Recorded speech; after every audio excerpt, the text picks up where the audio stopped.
Hey guys, Garlic here with another 2004scape video for you. Today I wanted to make a quick video because we have had some exciting news. They have released a news post explaining a couple of things to do with the next game update and also to do with RARES and how they will be added and when they will be added to 2004scape. So it's pretty exciting stuff. I know a lot of people have been waiting for this and I thought we'd just do a quick video just to go through these news posts just in case. I know there's a few people that maybe don't always read the homepage and don't always check the Discord but maybe are subscribed to my channel, and if you're not aware, like, this is, I guess, just one way to get the news out there for people to see. So we're going to hop right in with this post from the 29th of June. I know this is going to be uploaded a little bit late. I do apologize for that. I've been busy over the weekend. But the next game update, they are saying on the 12th of July 2025 at 12:30 p.m. EDT, we are updating the game with all historical content up to June 28th, 2004. So this is the next update. This is the revision 244 update coming out on July 12th. It is confirmed, an exact release date and time. Very exciting. And this is pretty much on par with the date that I had been sort of guessing for a long time now. People used to come and ask when it was, and I've always been saying I'm going to guess it's probably going to be like halfway through July, and it appears to actually be about halfway through July, so that's good to see. They also say here, you will also see some historically significant rare items introduced over time once this update is live. There is another news post about this, so I will go over that after we've gone through this one. You can give feedback at this link here if you want to. Obviously all the links are going to be in the description, so you can have a read through yourself if you want to. And he also Pizzazz also goes over like an overview of the development process if you want to go and have a look at that. I had a quick look at it. It's a bit too technical for me. I don't understand a lot of what it's saying. But if you're interested in that kind of thing, then you can go and have a look at that there as well. But here are some sneak previews on what changes are coming. I thought this would be interesting to go through together. So I have already made a video about all of the updates that came out in June. So if you want to go and watch that in a bit more detail, you can do. But it's kind of cool to see some of the updates that they posted here with some screenshots. And there's also a couple of things I think I didn't mention in the other video that I'm very much looking forward to seeing as well. So the new update system allows for partial updates to be downloaded. So models are now stored as separate files. Jingles are saved locally instead of downloaded each time. And extra files are able to be preloaded on the title screen, including maps. So that sounds like it's just sort of making the client more efficient in the way it runs and the way it accesses those files, which is a good thing, I suppose. And this system is used up to May 2006, and then there's another update apparently after that, but that's a long way off. Next up, Elemental Workshop Quest. Obviously, we've mentioned this in the previous video, but I'm kind of looking forward to doing this quest. It was always pretty cool. I'm looking forward to being able to get my hands on the Elemental Shield as well. So there you go. You can see a screenshot of the quest being completed there. So hopefully we can all log in on the 12th of July and also see this when we complete the quest for ourselves. You can see here as well, the thieving stun timer was decreased from 13 ticks to 8 ticks, which is very, very nice. I tried to do a little bit of thieving recently, trying to get from 60 to 70 base stats, and it was a bit of a struggle, to be honest. It's very annoying. If you've not got something else to do while you're stunned when thieving at the moment, it is very, very tedious. So this is going to help a lot. So maybe hold off on training your thieving until this update comes out if you are planning on training your thieving still. That's very nice to see. Also, we have the agility improvements and bug fixes. So agility run restoration scales 50% faster with agility levels. And also some fishing spots no longer intermittently disappear and reappear with a lot of players around. This was a visual bug. So obviously I've seen this happen before where sometimes you're fishing with a lot of people and the fishing spot looks like it disappears, but it is actually still there. So they're fixing that, which is nice. They also say here, they noted in this update that random event NPCs appear on top of players, but this wasn't the case until later. So by September, the NPCs were updated to do this via this, always on top, yes. So possibly a July or August update. So it looks like I don't know whether they're adding that into this update or if they're just mentioning that's something they're looking into and it's possibly coming in July or August instead. But that would be kind of cool to see. Also, new in-game player moderators. So we are going to be seeing the silver and the gold crowns added to in-game moderators' chat messages. Before this update, I believe just all the mods, whenever they spoke in chat, it was white chat. It was white text instead of blue text. But you can see there, June 28 with a gold J mod crown. That's going to be very interesting. I'm be interested to see whether they do have player moderators with silver crowns. They do say silver crowns are being added here, but I don't think I've heard of any people being player moderators, so we'll have to keep an eye out for that, see if we can see anyone. And then obviously the big one Special attacks here are created. There are 11 special attacks at this point in time. You can see this old style special attack bar, which is very, very cool. Very nice to see. A couple of other things as well here. Mining rocks and thieving stalls now allow multiple players to get the resource on the same tick, which is very, very nice because this was very, very annoying. When it first launched, I believe that you could do this, and then they patched it, and now they've updated it again, I believe. So you should now be able to thieve at the same stall as someone else, and as long as you're thieving on the same tick, you'll both be able to get that XP and the item from thieving. Strange fruits now regenerate 30% run energy, so that'd be nice. We'll have to see how that affects the price. I've been stacking up a few. I've heard some people have got like hundreds in the bank, which is kind of crazy. I think I've got like 50 or 60, so we'll see whether that increases the price if anyone's buying them. And then there are some various tweaks to the game that I wasn't aware of here. So the game is now running in 765 by 503 resolution instead of 789 by 532.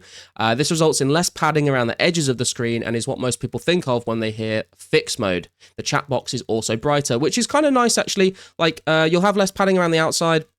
I think less padding around the chat box and stuff as well here. And the chat box just being brighter is a nice little change as well, to be fair. You can also see here, items have white outlines when you select them in your inventory. There's some Christmas crackers here, and we'll get that white outline when you click use on an item. That's going to be very nice. I've kind of gotten used to not having to use this now, but I think it is going to be a good change, especially if you're doing things like cooking, or if you're doing things like smelting or fletching, and you're like constantly clicking items either on each other or on like a range or something. Sometimes if you're not like paying attention or you misclick, like you can kind of get a bit disorientated and you're not sure like if you've got an item selected or not, unless you like look in the top left corner of your screen. This will just make that a lot easier to do, which will be very nice. The Staff of Iban's level requirement was fixed. So before this, the Staff of Iban, it was meant to have a level requirement to wield it, and you actually didn't have to have that level before this update. So the Staff of Iban's level requirements will be as you expect them to be after this. And then lots more improvements as well. So friends list limit for members was increased to 200. Very, very happy to see this. Obviously, if you're only a free-to-play player, if you're like only on free-to-play worlds, I guess you'll only have 100 still. But I am very much looking forward to this. The amount of times I've had to delete people to add other people, and I just sort of have to, I feel bad just scrolling through my friends list trying to choose who to delete. So that's going to be nice. Another 100 slots. Excellent update. Really looking forward to that. Also, multiple hit splats appear during combat. So 2 can appear per tick and 4 recent hits visible at once before they disappear. So this is more kind of like the combat that you expect to see from later iterations of RuneScape that you're probably all used to. Is just being able to see multiple different hit splats at a time. Up to 4 recent hits, and 2 can appear in the same tick, which is going to be nice. It just sort of makes things a little bit more intuitive, makes it a little bit easier to understand what's going on when you're in combat. So that is a very welcome change. NPCs will also retreat and pull the player towards them when being attacked out of range. So apparently this doesn't happen right now.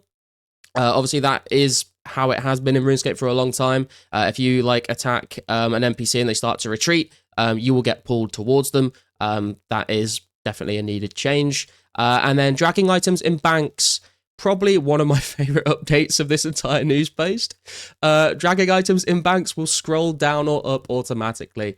And thank God for this, because I know that the update is basically taking us up to the 28th of June 2004, and on June 29th 2004, they did the bank update where you had like the insert and swap option and things like that, and obviously we're missing out on that update by 1 day, so I was very disappointed to hear that we wouldn't be able to have any bank updates or any quality of life bank stuff, but it seems like they are adding the ability to drag items to scroll up or down, which, to be honest, that'll do me for now. That is like probably the biggest annoyance when trying to arrange your bank at the moment, just being able to drag an item up and down. So very, very, very happy to see that. Also, some undocumented changes. Normal bows get a different recolor to make them more distinct from oak bows now, which is kind of cool, I guess. I don't know if anyone is using normal and oak bows, but it's nice to be able to differentiate, I guess. A big one here for a few people in my community, especially, you know who you are, Bjorn and Index. Dragonhide equipment goes up in value. So at the moment, basically, all of the Dragonhide armor is basically worth the same amount when you high alch it as its green variant. So like a black d'hide body will alch for the same amount as a green d'hide body at the moment. And obviously, a lot of people have stocked up a lot of blue dragon hide armor. But they've gone to kill blue dragons. They've made the armor, and they were planning on alching it all to like make quite a lot of money. And then they realized that there is no point in alching it just yet because it's going to out for the same amount as green dragon hide armor. So it looks like they are now finally changing this, which will be very, very good to see. I know a lot of people have got a lot of blue DI stacked up in the bank. Expect to see a lot more money coming into the game when this update drops in the first few days, I would imagine. So you can see at the moment, blue dragonhide van braces will be going up to 1.8k high alch, and the blue dragonhide chaps nearly 2.6k high alch, and the blue dragonhide body 5.6k high alch. So that'll be very nice. Obviously, there's some other ones there that you can have a look at if you're interested in that, but that'll be very, very useful for a lot of people. Also, use quick options added to the range and furnace on Tutorial Island, so confused players know how to use items on it. So I guess that's helpful for newer players on Tutorial Island to get them through. And you also see the hint arrow appearing on the minimap now on Tutorial Island.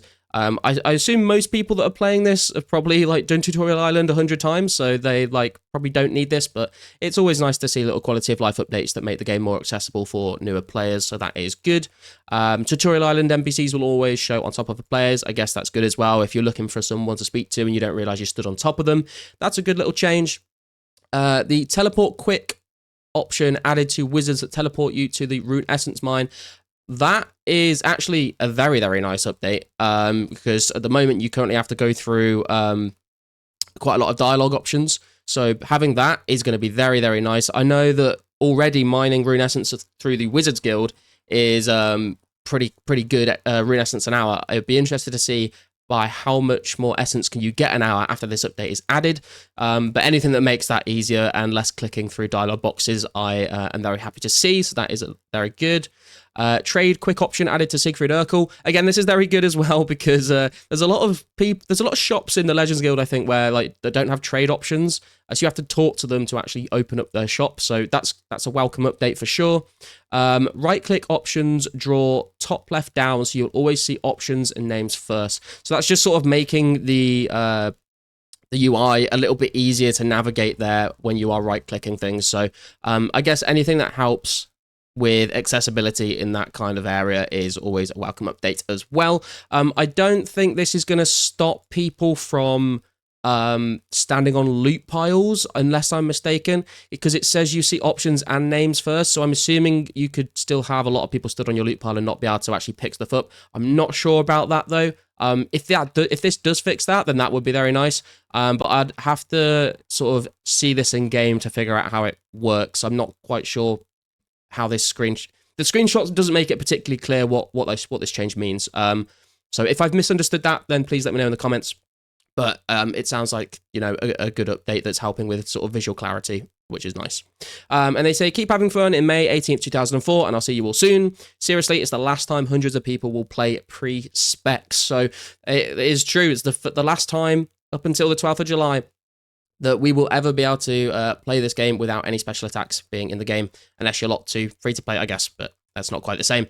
And I did mention before here, and it says here that you will see some historically significant rare items introduced over time once this update is live, and I said that I would talk about this, and there is another news post that came out on the same day here about rare items. Now, I know a lot of people have been sort of speculating about rare items, and I've sort of been saying to people that it is basically impossible for them to please everyone and do this in a way that is like historically accurate. And Pizzazz has basically sort of agreed with that sentiment here, but I'll just read through what he said here so we can get an idea of how they're going to be doing this. So the original circumstances behind introducing tradable rare items was organic and will be impossible to recreate. There we go. Their perceived value in RS3 is because they're never going to return to that same way again. Limited supply, unique backstory, and a significant way to elevate your status as a player. And in old school, obviously, they were dumped en masse and are no more than accessories for your character's appearance. So we can't turn back the clock to have Andrew Gower hand out Christmas crackers around the holidays. We can't recreate cheaters finding a way to dupe party hats in RuneScape Classic, forever impacting their supply and value. We can't make them as common as bones, and we can't make them untradeable. So I know making them untradeable was an idea that some people had been throwing around. So it looks like they're not going to be doing that. And no matter what we do, it can never be authentic enough. But we can give you something to work towards while obtaining work towards obtaining while we're hard at work on these updates. So this is what they're going to be doing here. Over the next 4 months, starting with the game update on July 12th, so when the revision 244 comes out, this is when that is when this thing will start as well. Every weekend, all online players eligible will have an incredibly rare chance to obtain a random rare pre-RS2 item by doing any action in-game. There will be a minimum playtime and level requirement. So basically, when the update drops on July 12th, after that, every single weekend for the next 4 months, everyone that's online will be eligible to have a very, very rare chance to obtain a random rare. And you can do that by doing any action in-game.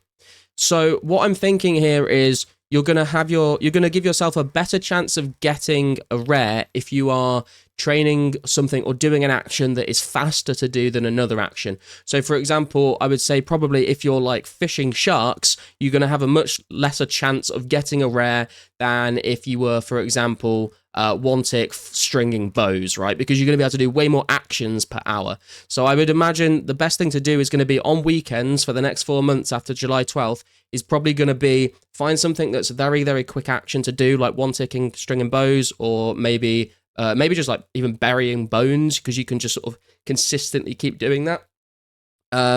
And just keep doing that for as long as you can bear to do it in one sort of session, and that will give you the highest chance, I would imagine, of getting a random rare.